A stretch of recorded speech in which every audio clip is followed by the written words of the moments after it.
Hello, it's me.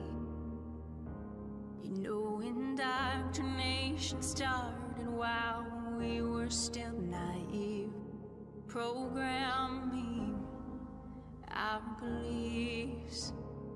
And that inertia is the reason we don't feel the earth spinning. Hello, can you hear me? Did you ever stop to question the confession of gravity as a theory?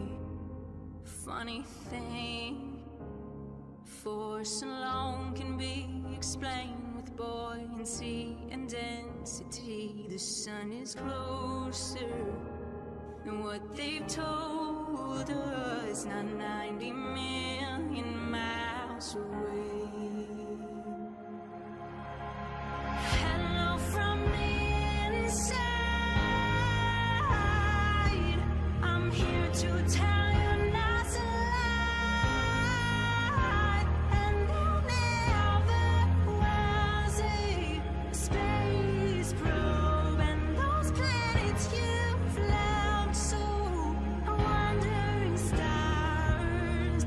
Operation Fishbowl.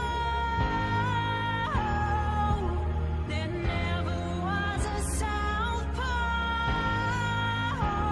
We're surrounded by walls of ice, and we clearly live inside of a glass door.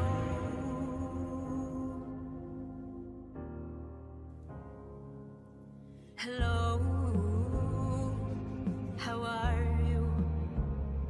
Did you get a chance to join Flat Earth and Globe discussion group to discover all the truth? How the sun, the moon, the stars are all revolving around you. There's no more secret